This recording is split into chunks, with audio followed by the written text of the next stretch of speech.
Halo guys, jumpa lagi dengan Mimin Oyen GG. Mari kita lanjutkan cerita Donghua Dewa Xiaoyan part 17. Ayo langsung aja kita ke alurnya. Duar. Ada suara teredam dan manik-manik api meletus dari suara 8 penguasa berat misterius yang sunyi. Dan di ujung penguasa raksasa ada sosok yang terdistorsi dari pembangkit Taishu. Jika bukan karena baju besi dewa palsu, saya khawatir pukulan ini akan langsung menghancurkannya berkeping-keping. Meskipun Xiaoyan tidak membunuhnya secara langsung, tapi darah sudah mengalir keluar dari baju besi dewa palsu. Xiaoyan menginjak dadanya dengan keras, dan sekali lagi mengangkat 8 penguasa berat misterius yang sunyi dan menghancurkannya ke arah kepalanya. Dengan 2 pukulan, Tuan pria Taishu dengan cepat melemah. Dan begitu juga armor dewa palsu. Di bagian kepalanya, armor itu juga menghilang, memperlihatkan wajah distorsi di bawah armor. Ini sedikit lebih kuat dari 2 sebelumnya, dewa pertarungan bintang 8. Xiaoyan memandang orang ini dengan dingin, lalu mengulurkan telapak tangannya dan langsung menghancurkan kepalanya. Bagi dewa pertarungan, ini hampir tidak ada kemungkinan untuk hidup. Dan nyala api Xiaoyan melonjak, membakar seluruh tubuhnya. Dan pada akhirnya, hanya aliran cairan yang secara bertahap mengembun menjadi bola hitam bundar, menjadi baju besi dewa palsu. Klon Taishu mengembun, dan kemudian telapak tangan perlahan terentang ke bola hitam itu.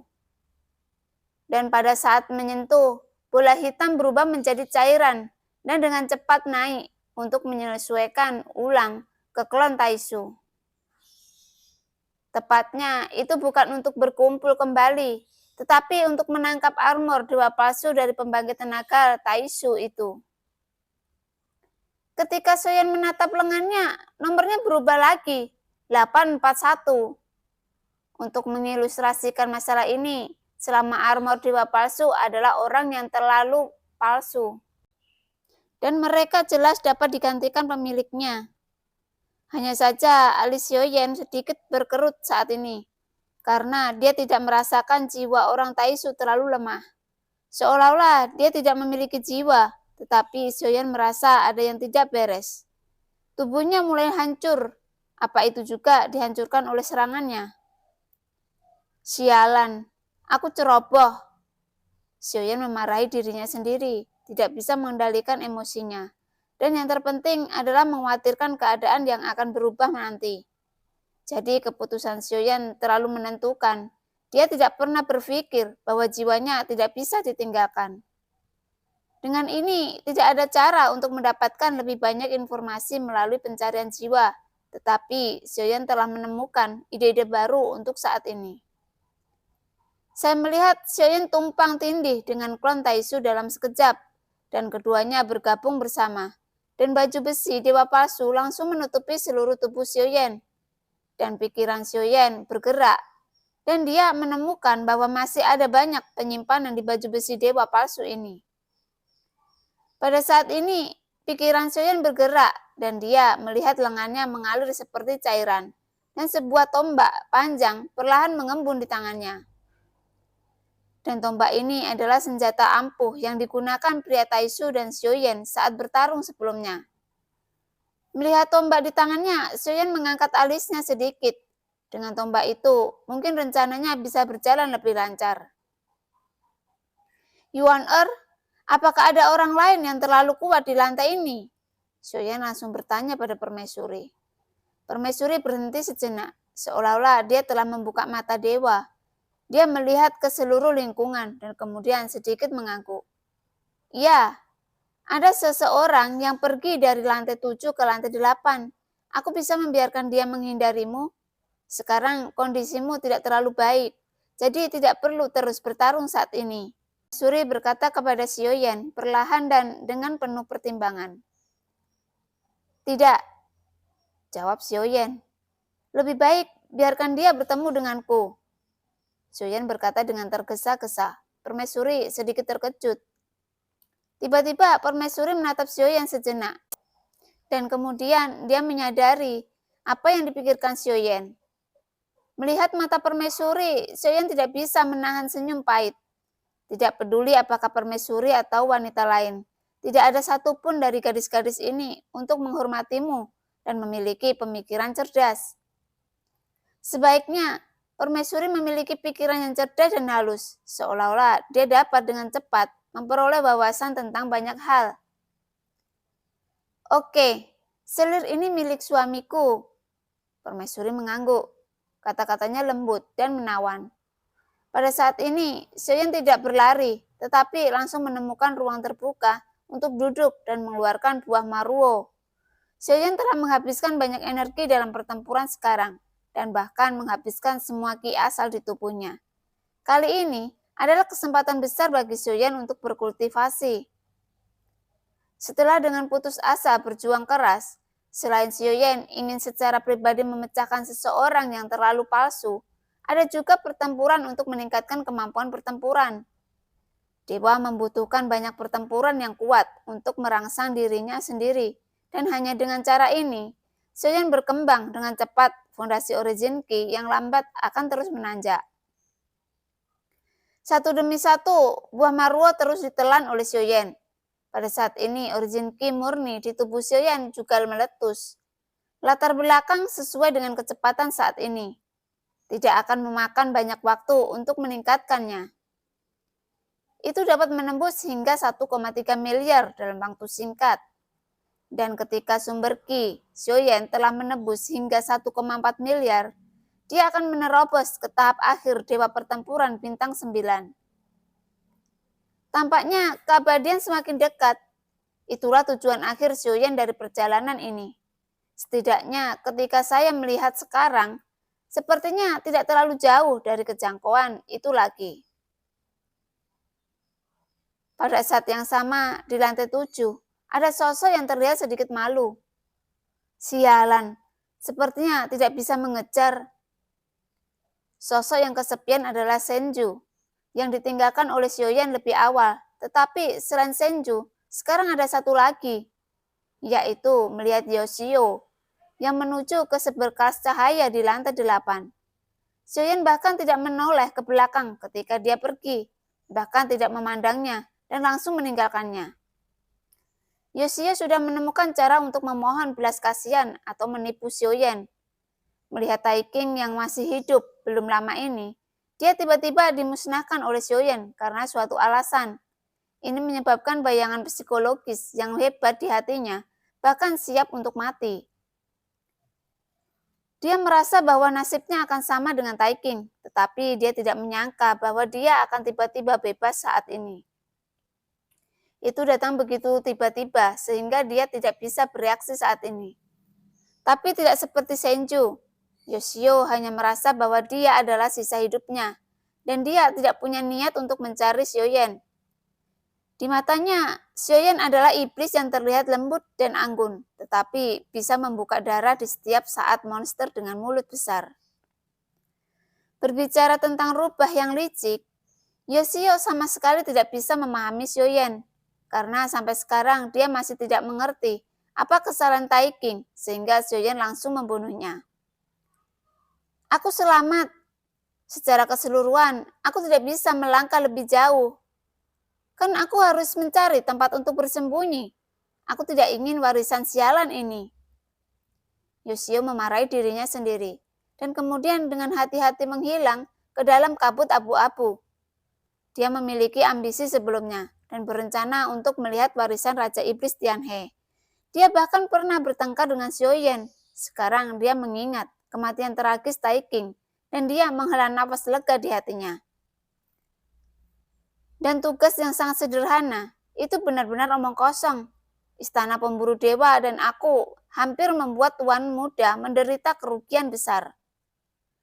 Adapun Senju, dia dan Yoshio memiliki ide yang berbeda. Dia percaya bahwa hanya dengan mengikuti Xiaoyan, dia dapat mencapai keberuntungan.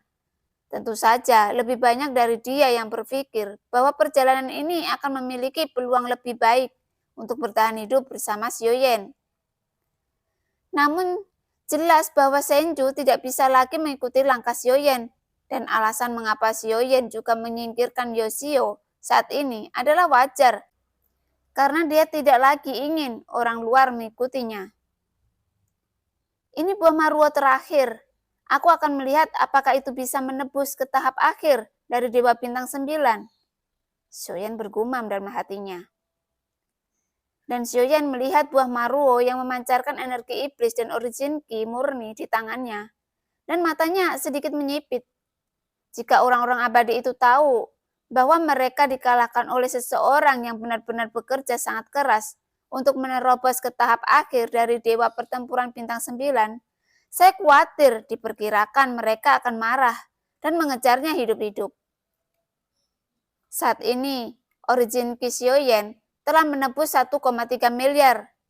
Selama pertempuran sebelumnya, Xiaoyan bertarung dan terus bertarung, dan buah maruo tidak pernah pecah. Selama dia merasa bahwa origin ki yang dipancarkan oleh buah maruo di tubuhnya hampir hilang, Xiaoyan akan segera menambahkannya lagi. Sangat disayangkan bahwa Xiaoyan telah menelan lebih dari 10 buah maruo yang dia rebut dari tangan Yoshio. Dan tanpa origin ki murni seperti yang terkandung dalam buah maruo yang terus-menerus menyapu laut origin ki-nya, maka Xiaoyan tidak akan bisa mempercepat peningkatannya, dan kecepatan peningkatan akan sangat berkurang. Setelah sekitar waktu yang lama, Xiaoyan tiba-tiba membuka matanya. Pada saat ini, bola mata ditutupi dengan darah, menunjukkan tampilan yang tidak mau berhenti. Sial, jika aku memiliki 2 buah maruo lagi, aku akan dapat menerobos ke tahap akhir Dewa Pertempuran Bintang 9. Melihat wajah Xiaoyan yang enggan, permaisuri hanya melihat tangan ramping seperti batu giok putih yang hangat. Dia meraih 2 tangan di kekosongan, dan 4 atau 5 buah maruo muncul di tangannya, dan kemudian ingin memberikannya ke Xiaoyan. Apakah ini yang diinginkan suamiku? Permaisuri berdiri di samping Xiaoyan, dan Xiaoyan melihat buah maruo di tangan permaisuri. Xiaoyan langsung gembira dan mengulurkan tangan untuk meraih buah maruo di tangan permaisuri. Tapi tepat ketika telapak tangan Xiaoyan hendak menyentuh, permaisuri menarik kembali telapak tangannya dan menatap Xiaoyan dengan penuh minat. Meskipun kamu adalah suamiku, tetapi hal ini seharusnya diperoleh dengan usahamu sendiri. Daripada diperoleh dengan sia-sia, agaknya suamiku bukan orang seperti itu. Itu saja, dan selir, itu berlebihan, kata permaisuri. Dikatakan telapak tangan Xiaoyan yang terentang melayang dengan canggung di udara, juga tidak memanjang, juga tidak tampak menarik kembali. Yuan meskipun apa yang kamu katakan masuk akal, tapi sekarang aku sangat membutuhkan 2. Hanya 2 yang bisa membuatku menerobos. Dan Xiaoyan menggaruk kepalanya karena malu. Tapi suami harus mengerti bahwa tidak pernah ada makan siang gratis di dunia. Permaisuri mendekati Xiaoyan. Aroma di tubuhnya menyapu wajahnya. Dan Xiaoyan yang baru saja melahap semua buah maruo, di saat energi iblis di tubuhnya melonjak, kilatan cahaya merah melintas di matanya. Bahkan ketika lengannya menonjol, sedikit kasar menghalangi pinggang ramping sensual permaisuri. Sentuhan dari 5 jari bisa dikatakan tepat. Adapun kelinci Pingyun, dia bahkan agak terlalu masuk akal dan dengan patuh membuat tempat tidur yang nyaman dan empuk. Jika saya tahu ini sebelumnya, apa yang akan Anda lakukan? Permaisuri mengangkat tangannya dan melambai, dan sekitarnya jatuh ke dalam kegelapan yang benar-benar terisolasi, tampaknya membuka ruang pribadi. Suaminya yang lembut dan selirnya adalah wanita yang lemah. Kalimat ini membuat Xiaoyan tidak bisa menahannya lagi. Dan saat dia selesai berbicara, senjata Xiaoyan segera meledak. Saya harus mengatakan bahwa permaisuri memahami pria dengan sangat baik, dan setiap senyum seakan dirancang dengan cermat olehnya. Adegan itu sangat intens pada satu waktu, dan saya tidak tahu berapa lama sebelum cahaya merah di mata Xiaoyan perlahan menghilang. Adapun permaisuri, wajahnya yang cantik, memerah dan dia juga menunjukkan ekspresi puas. Segera, Xiaoyan melemparkan buah maruo yang diperoleh dari permaisuri ke dalam mulutnya. Xiaoyan menemukan bahwa setelah pertempuran dengan permaisuri, origin Qi di tubuhnya tampaknya diaktifkan dan kecepatan kondensasinya cepat. Meskipun Xiaoyan masih sedikit tahan di dalam hatinya, tampaknya ada beberapa manfaat. Bintang asal Qi mampu tumbuh secara eksplosif. Setelah beberapa saat, aura tirani yang lebih menyebar dari tubuh Xiaoyan.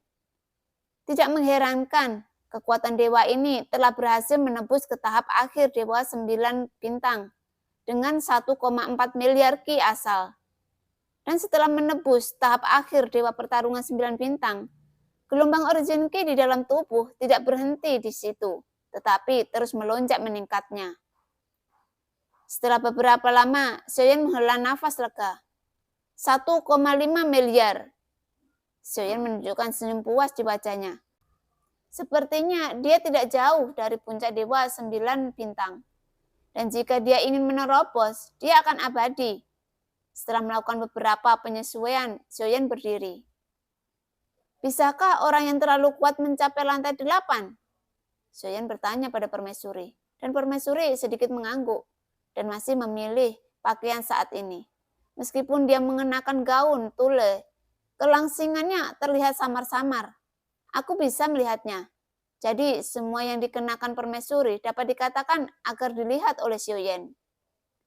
Setiap kali mereka menghilang di sepanjang jalan, permaisuri akan berganti menjadi satu set pakaian baru yang selalu membuat mata Xiaoyan bersinar dan benar-benar dicubit oleh permaisuri. Oke, aku akan segera menemuinya. Dan Yuan akan bersembunyi setelah itu, kata Xiaoyan. Karena mereka datang untuk mencari Xiaoyan, apakah ada kemungkinan Xiaoyan juga akan bergabung dengan tim pencari? Sekarang Tai Qing telah jatuh. Yoshio dan Senju keduanya telah dibuang. Kecuali ada tanda pada Xiaoyan. Jika tidak, maka Xiaoyan tidak dapat dikunci. Tentu saja, ini hanya tebakan Xiaoyan. Jika dia tahu, maka dia akan bertarung tanpa rasa takut. Jika dia tidak mengetahuinya, maka segalanya akan menjadi menyenangkan. Setelah berbicara, Xiaoyan bergerak ke arah yang ditunjuk oleh permaisuri. Tidak banyak sosok di lantai 8. Kekuatan jiwa ranah Xiaoyan menyebar, dan hanya ada sedikit aura yang bisa dirasakan. Saat ini, ada suara pertempuran sengit di kabut abu-abu di ujung yang jauh. Xiaoyan mengetuk baju besi itu dengan ringan. Dan itu menempel seperti cairan menutupi wajahnya di dalamnya. Bagaimanapun penampilannya masih sangat berbeda, tetapi untungnya itu bisa ditutupi dengan baju besi. Saya tidak tahu apakah metode ini dapat menyembunyikan langit.